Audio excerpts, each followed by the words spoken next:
Nesta análise, a gente vai mergulhar de cabeça numa das tecnologias mais fascinantes e, francamente, transformadoras de toda a história da internet. Nós vamos investigar a fundo a arquitetura de um protocolo que simplesmente revolucionou a forma como dados massivos viajam pelo globo. Olha, o BitTorrent não é só um pedaço de software, não. É uma verdadeira mudança de paradigma, combinando sacadas brilhantes de matemática, psicologia e engenharia de redes. Então, vamos direto ao ponto. O nível de dominância que essa tecnologia alcançou é um negócio absurdo. Só para dar uma ideia, entre os anos de 2008 e 2009, lá em regiões como o leste europeu, o BitTorrent chegou a ser responsável por inacreditáveis 70% de absolutamente todo o tráfego da internet. É uma montanha colossal de dados rodando em uma única aplicação. E o mais louco, de forma totalmente descentralizada. E esses números ilustram isso perfeitamente. Se a gente olhar para a distribuição do tráfego global lá em 2008 e 2009, fica super claro que as aplicações peer-to-peer, lideradas com folga pelo BitTorrent, dominavam no mínimo 43% de toda a banda larga mundial o tempo todo. Mas aí vem a pergunta de $1 milhão. Como exatamente um protocolo consegue carregar quase metade de toda a internet nas costas sem desmoronar? Para entender esse mistério, o nosso roteiro é bem simples. A gente vai ver como era a internet antes do enxame, depois a revolução do BitTorrent, fazer uma viagem para dentro do universo do protocolo, entender as regras desse enxame e, no fim, ver o impacto disso no tráfego global. Ponto 1. Antes do enxame. Como era o modelo centralizado? Para a gente realmente dar valor à solução, precisamos entender qual era o pesadelo. Até o final da década de 90, a internet dependia totalmente do modelo cliente-servidor. Isso criava um gargalo horrível quando alguém tentava distribuir arquivos grandes. A infraestrutura sobrecarregava, a velocidade ia para o chão e o servidor fatalmente caía. Dando uma olhada rápida na linha do tempo, em 99 o Napster quebrou algumas barreiras com a troca direta de arquivos, mas ainda dependia de servidores centrais para indexar tudo. Em 2001, o Kazaa tentou melhorar isso com os superpares, descentralizando um pouco as buscas, só que na hora de lidar com arquivos gigantescos, todos eles ainda engasgavam. Foi aí que, também em 2001, aconteceu o verdadeiro salto. Ponto 2. A revolução BitTorrent. Basicamente, o fim daquela história de download único. No coração de tudo isso estava a mente brilhante de Bram Cohen, o criador do BitTorrent. A sacada dele, em vez de você ter que baixar um arquivo inteiro para só depois poder compartilhar, o protocolo corta os dados em pedacinhos minúsculos. O pulo do gato aqui é o que chamamos de swarming, ou enxame. Pensa na analogia do bibliotecário. No modelo antigo, você tem um único bibliotecário segurando um livro gigantesco, com uma fila de 1000 pessoas esperando. Cada um tem que esperar a sua vez de ler o livro todo. Demora uma eternidade, certo? Com o swarming, é como se o bibliotecário arrancasse as páginas e entregasse uma página diferente para cada pessoa da fila. Imediatamente essa multidão começa a trocar as páginas entre si. Ninguém precisa ter o livro completo para começar a passar adiante a página que já tem. A sua banda de upload já começa a trabalhar enquanto você ainda está no meio do download. Ponto 3. Dentro do universo do torrent. Vamos dar um zoom e ver como esses rastreadores e pares funcionam. Se a gente olhar de perto como essa multidão digital se organiza nessa imensidão que é a internet, dá para notar uma arquitetura absurdamente inteligente. O protocolo separou totalmente a parte da busca da parte da transferência de dados em si. Um arquivo .torrent guarda só os metadados, ou seja, caminhos e informações soltas por aí em sites. O verdadeiro ponto de encontro da galera é o rastreador, o famoso tracker. Detalhe importante, ele não guarda nenhum arquivo. A única função dele é conectar as pessoas e formar esses enxames independentes. O genial disso é que elimina aquele ponto único de falha. Se o rastreador cair, os arquivos não somem. E lá dentro desses enxames, a gente encontra os dois grandes personagens desse universo. De um lado temos os semeadores, os seeders. São os caras que já têm 100% do arquivo e continuam conectados ali na pura generosidade, só fornecendo dados para o resto da galera.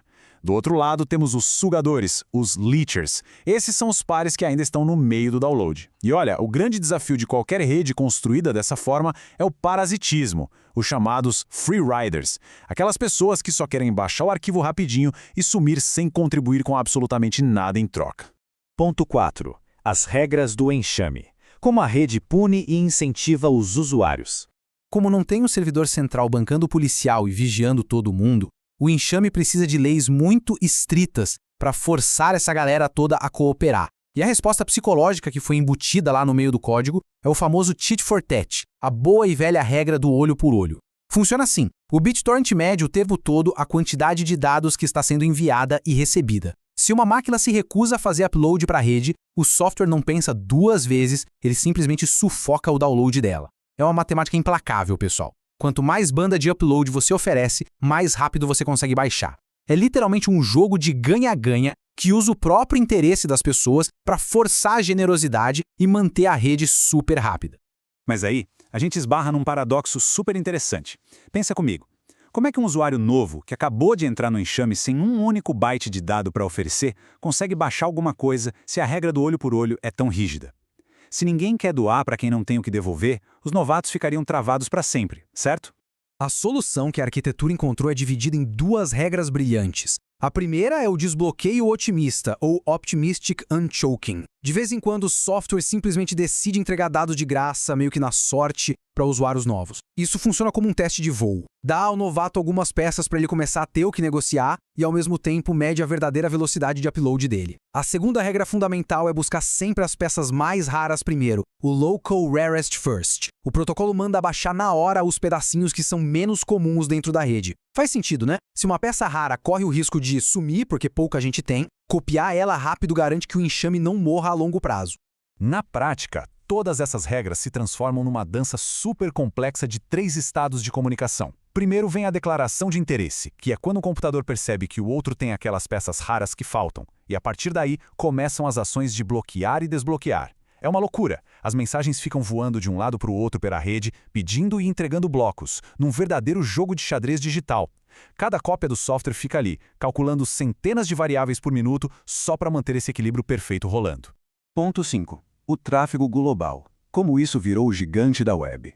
Olhando para o cenário macro, o volume de dados gerado por essa eficiência toda foi tão absurdo que acabou forçando os provedores de internet a tomarem medidas drásticas. O custo para manter toda essa banda larga fluindo fez com que as empresas adotassem táticas como o traffic shaping, tentando rastrear a rede e desacelerar de propósito esse tráfego pesado. E aí, meus amigos, começou um verdadeiro jogo de gato e rato. Para desviar desses bloqueios, a tecnologia se adaptou rapidinho, adotando portas dinâmicas e criptografia, basicamente camuflando os pacotes do BitTorrent no meio do tráfego normal da internet. Independentemente das batalhas envolvendo direitos autorais e questões legais que vieram depois, se a gente olhar puramente pelo ponto de vista tecnológico, a arquitetura provou ter uma resiliência simplesmente inquebrável. E para amarrar a nossa exploração de hoje, fica uma reflexão provocativa. A engenharia por trás desse código nunca parou no tempo. Com a chegada das tabelas hash distribuídas, as famosas DHT, o BitTorrent evoluiu para permitir que os nós conversem entre si sem precisar sequer de rastreadores centrais.